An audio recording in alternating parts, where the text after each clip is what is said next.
Les usages numériques se sont diffusés à grande vitesse au sein de la population.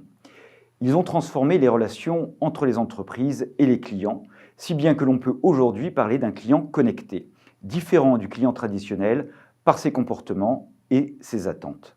Nous allons parcourir le processus d'achat du client connecté en essayant de comprendre comment il mêle les canaux virtuels et les canaux physiques au cours des 3 phases du processus d'achat: la recherche d'informations, l'achat proprement dit et la vie en ligne.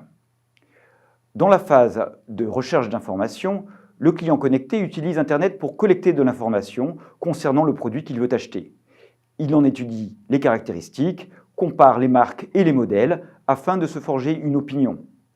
La recherche peut se faire de manière classique sur un moteur de recherche, mais également par l'image. Par exemple, la requête « gants cuir femme » réalisée sur Google Images permet de recueillir des centaines de visuels qui conduisent à des sites de e-commerce. Quand le client connecté se rend au magasin pour compléter sa connaissance produit, il est déjà bien informé, souvent mieux que le vendeur, car il a préalablement effectué sa recherche sur Internet. Le vendeur a longtemps été considéré comme celui qui avait la connaissance produit, alors que le client était en position d'infériorité. Ce schéma est aujourd'hui révolu. L'asymétrie d'information entre le vendeur et le client a disparu, ce qui oblige d'ailleurs à réinventer le rôle du vendeur pour lui trouver une nouvelle légitimité. Même constat en B2B, où les acheteurs acquièrent une solide connaissance au travers de leur navigation sur les moteurs de recherche, les sites spécialisés et les réseaux sociaux professionnels tels que LinkedIn. Plusieurs études avancent que les acheteurs B2B effectueraient plus de 60% de leur processus d'achat avant même le premier contact avec le commercial. Après la phase de recherche d'information, vient la phase de l'achat à proprement parler. Pour finaliser la transaction, le client connecté peut commander en ligne. Les freins potentiels sont pourtant nombreux: frais et délais de livraison, sécurité du paiement, impossibilité de voir et manipuler le produit acheté, risques sur les données personnelles, erreurs de commande, produits abîmés pendant le transport. Mais finalement, à ses yeux, les avantages de la commande en ligne l'emportent sur les risques. Le client connecté dispose d'un accès à une offre beaucoup plus large qu'en magasin. Il passe d'un site de e-commerce à l'autre en un clin d'œil, ce qui le rend extrêmement volatile. Il compare les prix et choisit l'offre la plus intéressante.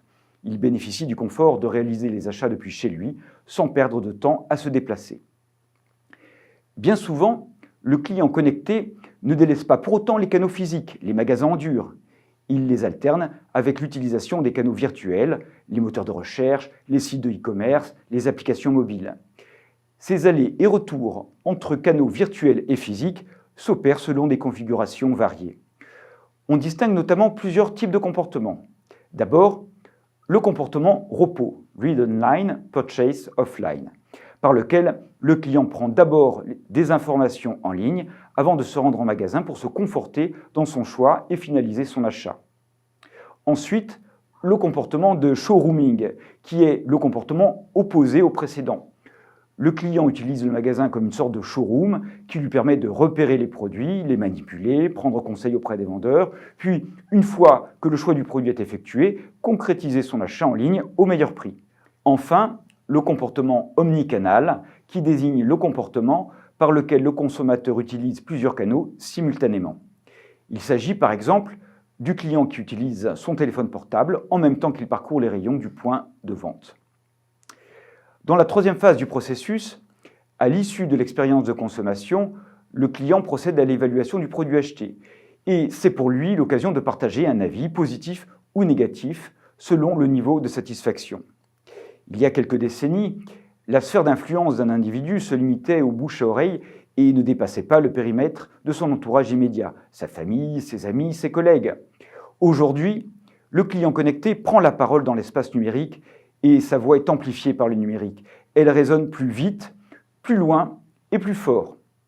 Le réseau social d'un individu, avec des plateformes telles que Facebook, Instagram, Twitter ou LinkedIn, dépasse très largement son entourage immédiat.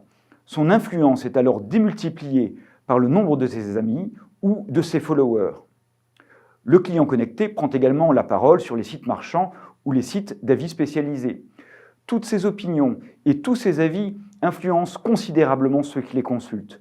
Mis bout à bout, agrégés le plus souvent, Ils construisent la e-réputation des marques, c'est-à-dire l'ensemble des informations, des commentaires ou des rumeurs laissées par les internautes sur les médias numériques à propos des marques et des fournisseurs.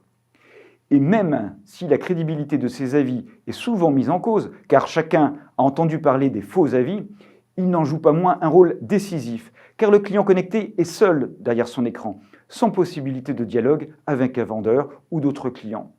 Les avis sont donc le seul complément d'information en dehors des fiches produits. Ainsi, le client connecté utilise les outils numériques tout au long du processus d'achat, avant l'achat, pendant l'achat et après l'achat. Il les combine entre eux et les associe aux canaux physiques. L'enjeu pour les entreprises est de taille. Comment, en effet, accompagner le client de bout en bout dans ce processus?